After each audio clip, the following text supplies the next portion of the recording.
Nitwa Ngendakumana Philippe, ikinyamakuru ikiriho. Akabazo kanje nifuza kukatumbereza ku muvugizi wa leta y'u Burundi.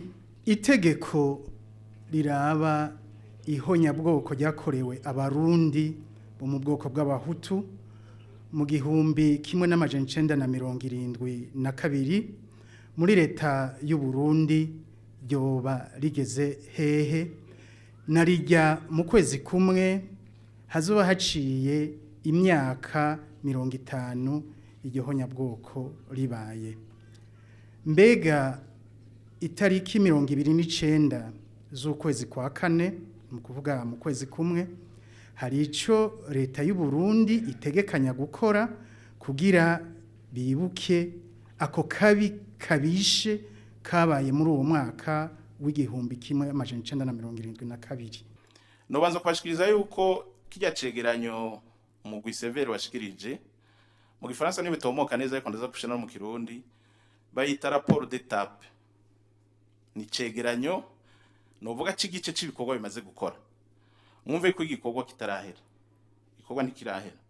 Hama rero naho nyene ntimufata igice kimwe cyatanzwe ca rapport. Kumbure ihonyabwoko ryagiriwe Abahutu bikozwe na Reta ya Capitaine Michel ngo twabivuze mu miseze na rapport ikabivuga burya hariya n'ibindi vyaha vyakozwe navyo ni muze muravyibuka mu bivuge. Harakozwe n'ibindi vyaha vy'indengerakamere. Nivyo no kubivuga. Icegeranyo rero caratanzwe nivyo hariho rero mu gwisevere washikira ico cegeranyo murazi ko cashikirijwe mu nama nshinga amateka na nkenguza amateka abo nabo barashikirije icegeranyo nyene cubera mukuru w'igihugu. Ico cegeranyo kiro kirigwa kuko hariho nibindi vyasabwe vyojamwo kuko hari bitari bwahere. Intumbero rero nuko hacaba itegeko rivuga ibijanye n'icaci ihonyabwoko, la loi sur le génocide. Ivyo navyo ngene itegeko risohoka birafisa aho bica ariko mwumve ko ari umwitwariko wa leta. Muhava mubaza muti vyaratevye.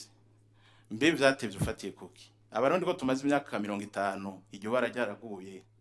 Uko tugize Imana bikanamenyekana ahubwo twumvishe ko abarundi bizonanira kwihangana amezi 3 umwaka. Abarundi bari ihanganye imyaka 50. Reka rero ntituja buri bipfuvye.